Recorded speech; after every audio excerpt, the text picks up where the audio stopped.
The morning sun cast long shadows across the polished marble floor of Sterling Financial Corp's 42nd floor. Ben Miller pushed his cleaning cart down the quiet hallway, the wheels squeaking softly against the expensive tiles. He had been working as a janitor at this company for 3 years now. Every morning, he arrived before anyone else and started his day by cleaning the executive offices. Ben was 52 years old with graying hair and tired eyes. His uniform was always clean and pressed, even though it was just a simple blue jumpsuit with his name tag pinned to the chest. He took pride in his work, no matter what that work was. The other employees barely noticed him as he moved through the building like a ghost, emptying trash cans and wiping down surfaces. At 7:30 in the morning, Ben was already on his third cup of coffee from the break room vending machine. He had learned to drink it black because the cream was expensive. Every penny mattered when you made minimum wage in a city where rent prices kept climbing higher each month. The executives started arriving around 8 o'clock.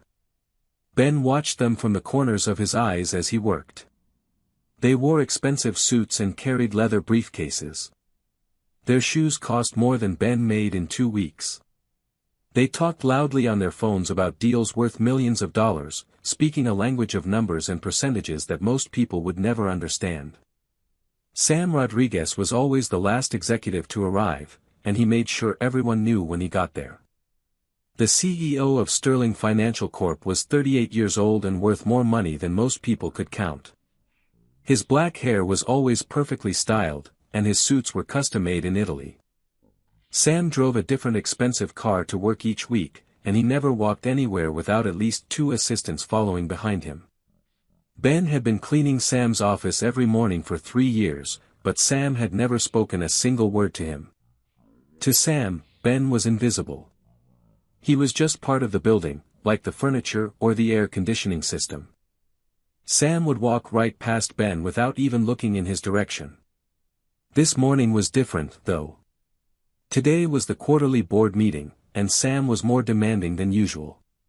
He had already yelled at his secretary twice before 9 o'clock. Ben could hear him through the office walls as he cleaned the conference room next door. "I don't care what the reports say," Sam's voice carried through the thin walls. "We're going to close this merger deal no matter what it costs. Sterling Financial doesn't back down from anything." Ben shook his head quietly as he wiped down the long conference table. He had been listening to conversations like this for months now. The executives at Sterling Financial made the same mistakes over and over again, but they never seemed to learn from them.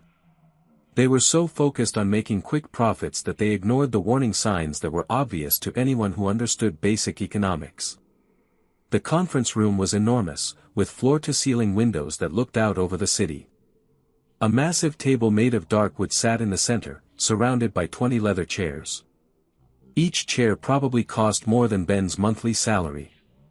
At the head of the table was Sam's chair, which was bigger than all the others. Even the chairs had to show everyone who was in charge. Ben finished cleaning the table and moved on to emptying the trash cans around the room. The executives generated more garbage than anyone Ben had ever seen. They threw away documents without thinking, printed emails they could have read on their computers, and ordered expensive lunches that they barely touched. The waste was incredible, but Ben had learned not to comment on anything he saw at work. At 10 o'clock sharp, the board members started filing into the conference room. Ben tried to finish his work quickly so he could leave before the meeting started. He knew from experience that the executives didn't like having the cleaning staff around when they discussed important business matters. But as he was emptying the last trash can near the back of the room, the board members kept coming in. There were more people than usual today, including some faces Ben didn't recognize. These must be the people from the other company, the ones Sam was trying to make a deal with. Ben tried to make himself small and invisible as he worked. He moved quietly and avoided making eye contact with anyone. Most of the board members ignored him completely, just like they always did. To them, he was part of the background, no more important than the paintings on the walls. Sam walked in at exactly 10:15, wearing a navy blue suit that probably cost $5,000. He carried himself like a king entering his throne room. His assistants followed behind him, carrying folders and tablets and looking nervous about everything. "Good morning, everyone," Sam said in his loud, confident voice. "Let's get this meeting started. We have a lot to discuss today, and I want to get this merger deal signed before lunch." Ben was almost finished with his work. He just needed to empty one more trash can and then he could leave. He moved carefully toward the corner of the room where the last garbage bin was located. But as he got closer, he couldn't help but listen to what the board members were saying. They were discussing the merger deal that Sam was so excited about. The numbers they were throwing around made Ben's stomach turn with worry. "The debt ratio is concerning," said one of the visiting executives. "We're seeing some red flags in the quarterly reports." "Red flags?" Sam laughed loudly. "I don't see any red flags. I see opportunity. Sterling Financial has never been stronger." Ben paused in his work. He had seen the company's real financial documents in the trash cans he emptied every night. The numbers Sam was talking about didn't match the reality of what was actually happening with the company's money. Sterling Financial was in much more trouble than these people realized. "Sir," said one of Sam's assistants quietly, "maybe we should review the projections one more time before we move forward." "Review what?" Sam snapped. "I've been doing this for 15 years. I know exactly what I'm doing. This deal is going to make us all rich." Ben knew that wasn't true. He had seen the real projections in the documents that got thrown away. The numbers showed that this merger would actually lose money in the first year, possibly the first 2 years. By the time it became profitable, if it ever did, Sterling Financial might not have enough cash flow to survive. The visiting executives looked uncomfortable. They kept exchanging glances with each other, and Ben could tell they were having the same concerns that he was having. But Sam was so confident and aggressive that no one wanted to argue with him. "Let me show you some numbers," Sam said, walking over to the presentation screen. "These projections show exactly why this merger makes perfect sense." But the numbers Sam showed on the screen were wrong. Ben could see the mistakes immediately. Sam was using old market data and ignoring several important factors that would affect the deal's success. It was like watching someone try to build a house on a foundation made of sand. Ben finished emptying the trash can and started walking toward the door. He had learned a long time ago that it was better to mind his own business and stay out of other people's problems. But as he reached for the door handle, he heard Sam say something that made him stop. "The best part about this deal," Sam said with a big smile, "is that even if something goes wrong, we can always blame it on the market conditions. No one will ever know that we made any mistakes." Ben's hand froze on the door handle. He thought about all the employees at Sterling Financial who would lose their jobs if this deal failed. He thought about their families and their children. He thought about how Sam was willing to destroy other people's lives just to avoid admitting that he might be wrong. Ben turned around and looked at the room full of people in expensive suits. They were all nodding and agreeing with Sam, even though the math clearly showed that the deal was a bad idea. None of them wanted to be the person who questioned the CEO's judgment. Ben knew he should leave. He knew he should walk out of that room and go back to his cleaning duties and pretend he had never heard any of this conversation. That would be the safe thing to do. The smart thing to do. But as he stood there watching Sam convince these people to make a terrible financial decision, Ben couldn't stay quiet anymore. He had been silent for 3 years, invisible for 3 years, ignored for 3 years. He had watched Sam make mistake after mistake while treating the employees like they didn't matter. Sam noticed Ben standing by the door and turned to look at him.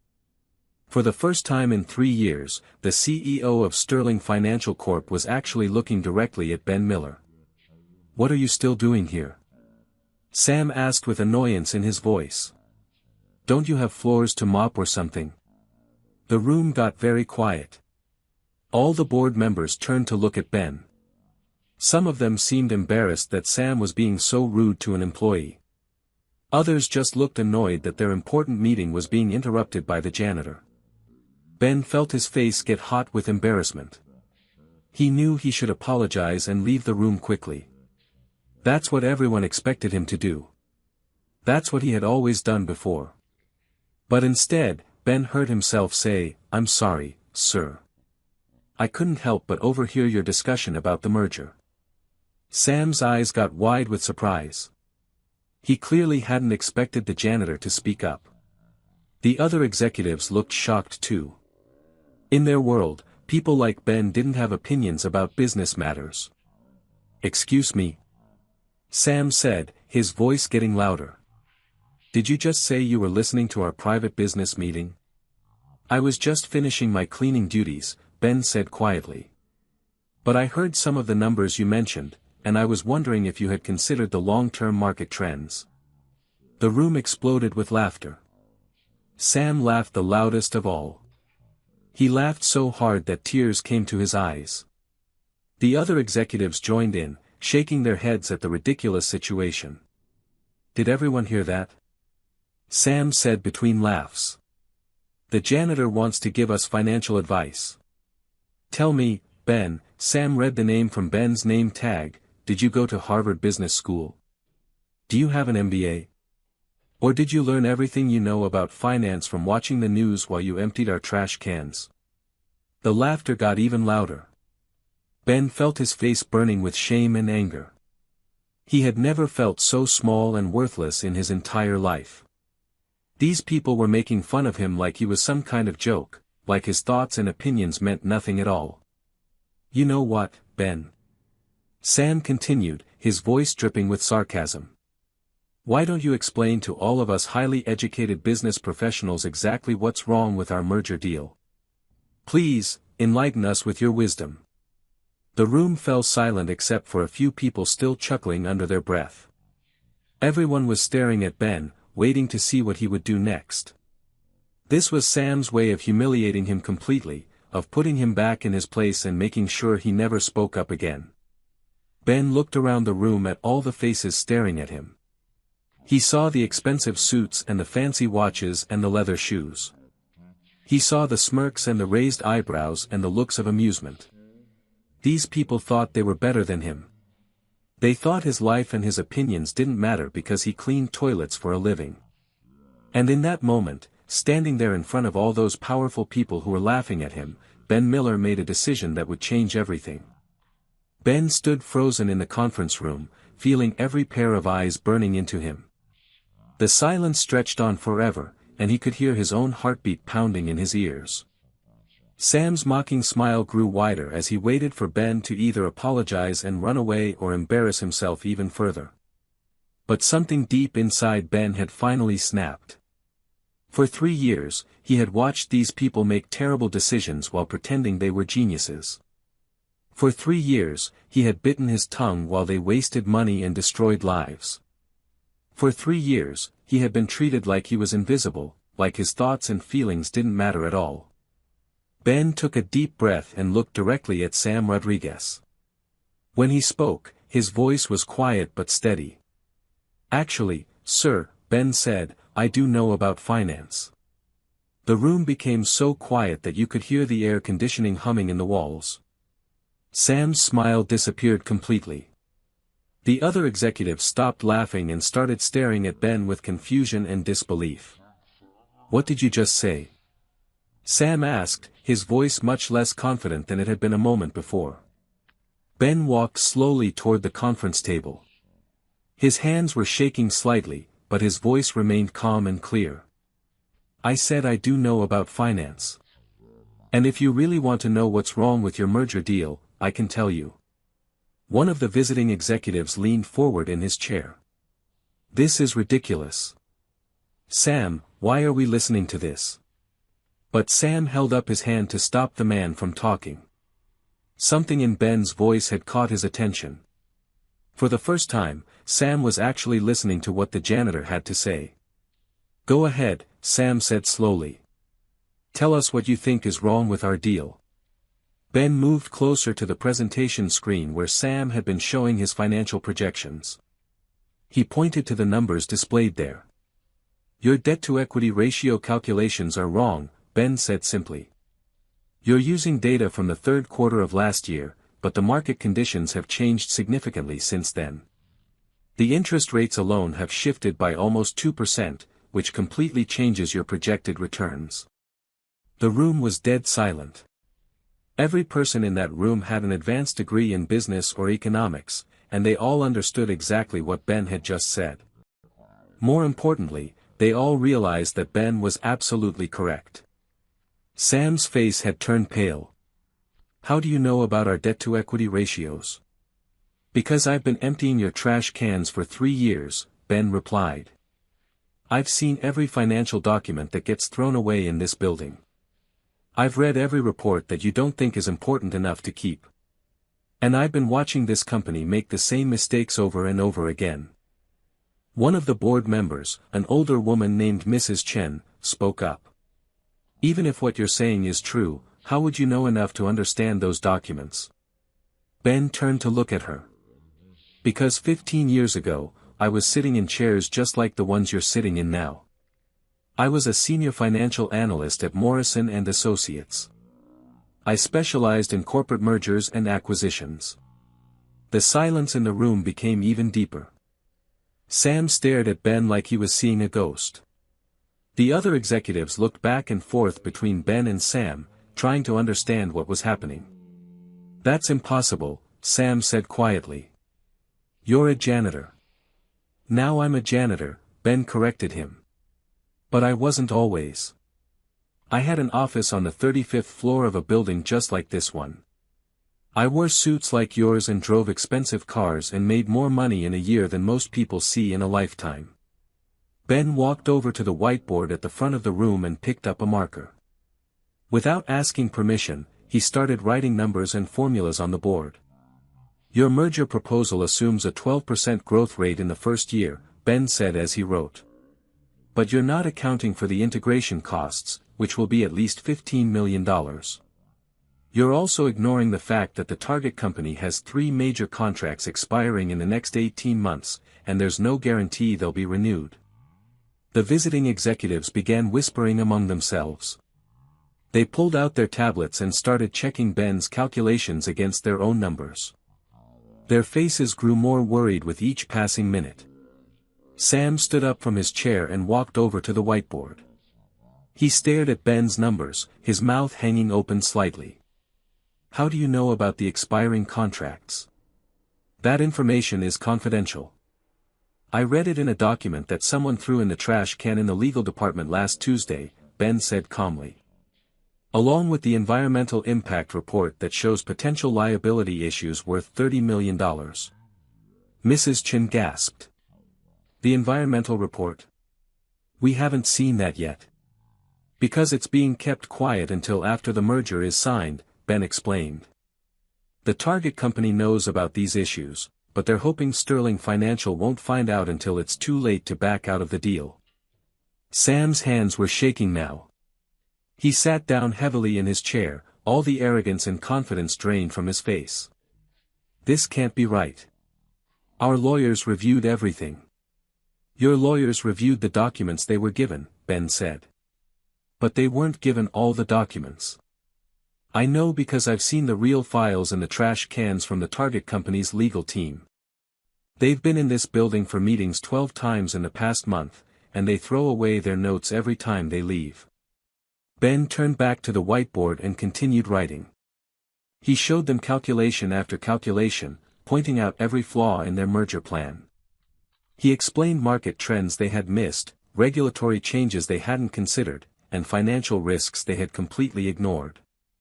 "If you go through with this merger as planned," Ben concluded, "Sterling Financial will lose approximately $47 million in the first year alone. By the end of the second year, you'll be forced to sell off major assets just to stay in business."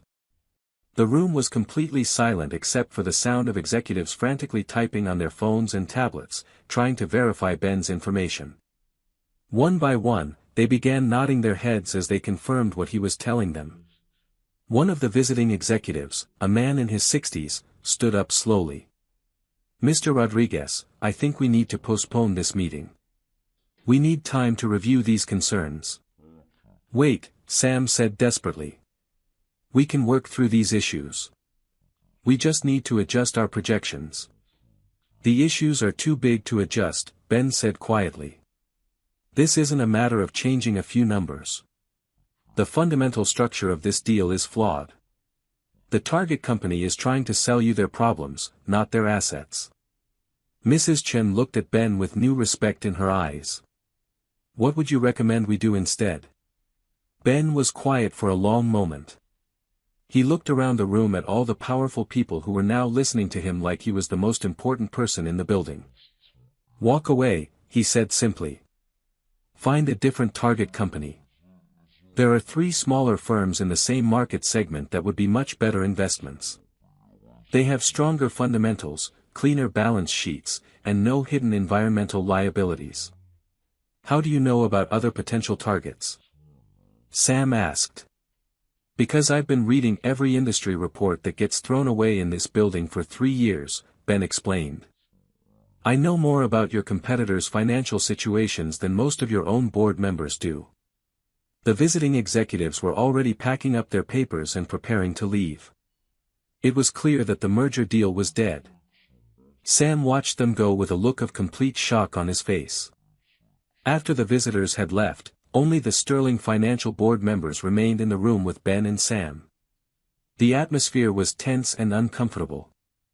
I don't understand, said one of the younger board members.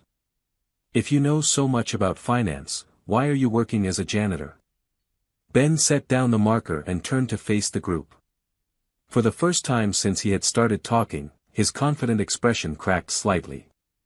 Because 15 years ago, I made one very bad decision, Ben said quietly. I invested everything I had in a real estate development company. Everything. My savings, my retirement fund, my daughter's college money, even the equity from my house. The room was completely silent as Ben continued his story. The company went bankrupt 3 months later. I lost everything I had worked for my entire life. My wife left me. My daughter stopped talking to me. I couldn't get another job in finance because word got around about what had happened. Nobody wanted to hire someone who had made such a terrible mistake with his own money. Ben's voice grew quieter. I spent 2 years unemployed, living in my car and applying for any job I could find. When I finally got hired here as a janitor, I was just grateful to have any income at all. I told myself it would be temporary, just until I could get back on my feet. But that was 3 years ago, Mrs. Chen said gently. Yes, Ben nodded. It was supposed to be temporary, but after a while, being invisible started to feel safe. Nobody expected anything from me. Nobody could blame me if things went wrong. I could just do my job and go home and try to forget about the life I used to have. Sam stared at Ben with a mixture of amazement and guilt. All this time, you've been watching us make mistakes and you never said anything. It wasn't my place, Ben replied. You made it very clear that people like me don't belong in rooms like this. I was just the janitor. My job was to clean up your messes, not to prevent them. But now, everything had changed. Ben had spoken up, and there was no going back to being invisible. The question was what would happen next. The conference room remained silent for what felt like hours after Ben finished telling his story. Sam sat in his expensive leather chair, staring at his hands like he had never seen them before. The other board members looked uncomfortable, shifting in their seats and avoiding eye contact with everyone else in the room. Ben stood next to the whiteboard, still holding the marker in his hand. He felt exposed and vulnerable, like he had just taken off all his clothes in front of a room full of strangers. For 3 years, he had kept his past hidden from everyone at Sterling Financial. Now his whole story was out in the open, and there was no way to take it back. Mrs. Chen was the first person to break the silence. She looked directly at Ben with kind eyes and spoke in a gentle voice. Ben, I want to apologize, she said slowly. All of us in this room have treated you terribly for 3 years. We acted like you didn't exist, like you weren't even human. That was wrong, and I'm ashamed of how we behaved.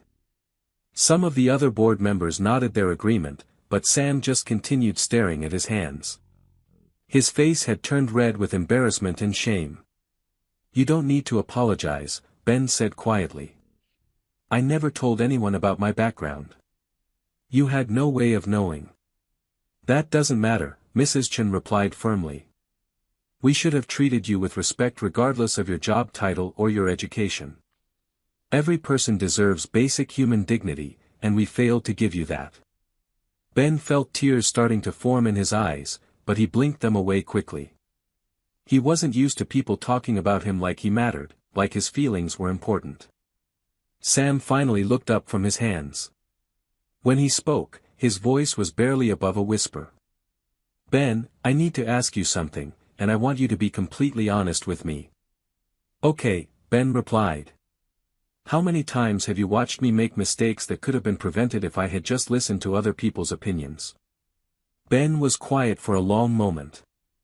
He didn't want to hurt Sam's feelings, but he also knew that this was his chance to finally tell the truth. "Almost every major decision you've made in the 3 years I've been here could have been improved if you had been willing to consider different perspectives," Ben said carefully. "The Patterson acquisition last year, the office expansion project, the new software system, the marketing campaign for the small business division. All of those projects had problems that were visible from the beginning, but nobody felt comfortable questioning your judgment." Sam's face crumpled like he was about to cry. "How much money did the company lose because of my arrogance?" Ben looked at the numbers he had written on the whiteboard earlier. He did some quick calculations in his head. Approximately $32 million over the past 3 years. The room became even quieter, if that was possible. $32 million was an enormous amount of money, even for a company as large as Sterling Financial. "And how much would we have lost if we had gone through with today's merger?" Sam asked.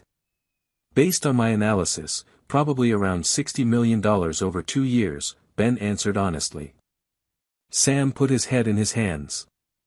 "I almost destroyed this company because I was too proud to admit that other people might know things I don't know." One of the younger board members, a man named David, spoke up. "Sam, we all share responsibility for this.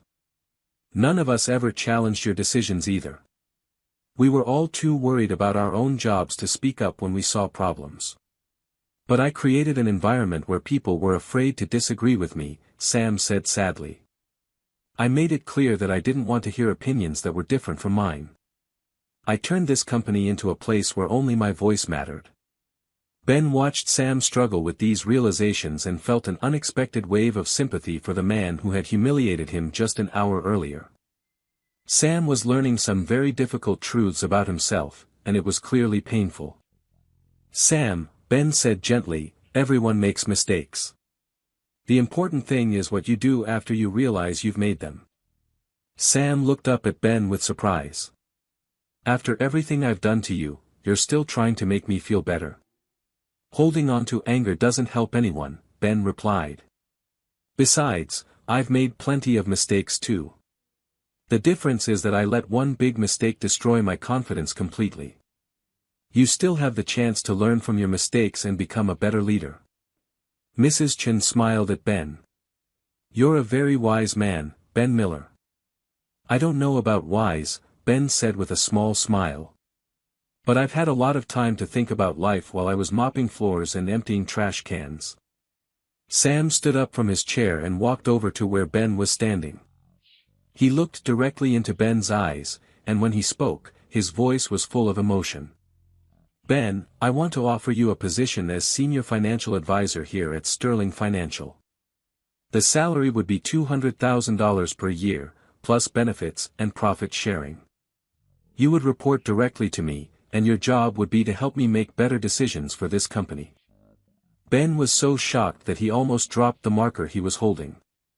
$200,000 was more money than he had seen in 15 years.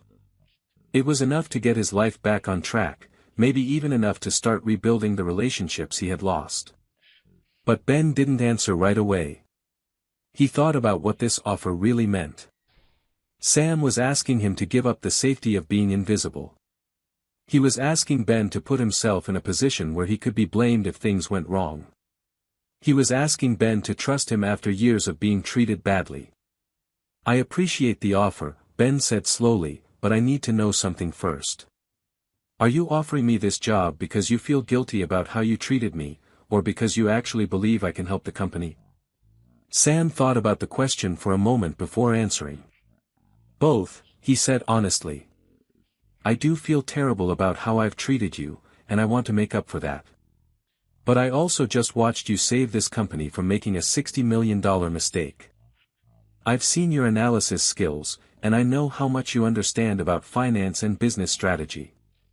I'm offering you this job because I believe you're exactly what Sterling Financial needs. Ben looked around the room at all the board members. They were all nodding their agreement with Sam's offer. These people who had ignored him for 3 years were now looking at him like he was the most important person in the building. There's one condition, Ben said finally. If I take this job, I want to implement some changes in how this company treats all of its employees, not just the executives. What kind of changes? Sam asked. I want regular meetings where any employee can share ideas and concerns without fear of being punished. I want fair wages for everyone, including the cleaning staff and security guards and cafeteria workers. I want this company to become a place where every person feels valued and respected, regardless of their job title. Mrs. Chen clapped her hands together. I think that's a wonderful idea. Those changes will cost money, David pointed out. Not as much money as we'll save by making better decisions, Ben replied. When people feel valued, they work harder and contribute more. When people are afraid to speak up, problems get ignored until they become disasters. Sam nodded enthusiastically. You're absolutely right.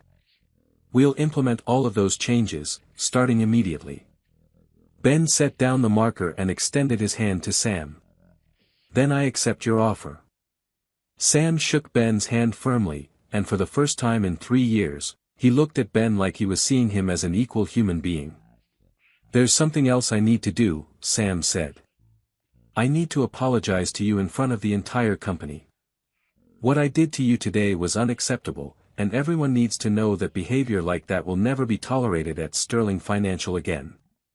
You don't have to do that, Ben said. Yes, I do, Sam replied firmly. Leadership isn't just about making good business decisions. It's about setting an example for how people should treat each other. I failed at that today, and I need to take responsibility for my actions. 1 hour later, Sam called an all-company meeting in the main lobby of Sterling Financial. Every employee in the building gathered together, wondering what the emergency meeting was about. Sam stood in front of the crowd with Ben beside him, and he told everyone exactly what had happened in the conference room. I was wrong to treat Ben the way I did, Sam said loudly enough for everyone to hear. I was wrong to assume that someone's job title determines their worth as a person. I was wrong to create an environment where people felt afraid to share their ideas and opinions. The crowd listened in stunned silence as Sam continued. Starting today, we're going to make changes to ensure that every person who works at Sterling Financial is treated with dignity and respect. We're going to create new opportunities for everyone to contribute their ideas and talents. And we're going to remember that the strength of our company comes from all of our employees, not just the people who work on the top floors. When Sam finished speaking, the crowd erupted in applause. Ben felt overwhelmed by the support and acceptance he was seeing in the faces around him. Many of his fellow janitors and security guards were smiling at him with pride and excitement. Later that evening, Ben sat in his small apartment and called his daughter for the first time in 2 years. When she answered the phone, he told her about everything that had happened. I'm proud of you, Dad, she said through tears. I've always been proud of you. 6 months later, Sterling Financial had become one of the most successful companies in the city. They had made 3 smart acquisitions under Ben's guidance, improved employee satisfaction scores by 40%, and increased profits by 25%. But more importantly, Ben had learned that his worth as a person wasn't determined by his mistakes or his job title or how much money he made. And Sam had learned that true leadership meant listening to everyone, treating everyone with respect, and never assuming that you have all the answers. The janitor's closet on the 42nd floor was now Ben's office, and every day he was reminded of how far he had come. But he never forgot the lessons he had learned during those 3 years when he felt invisible. Those lessons had made him not just a better financial advisor, but a better human being.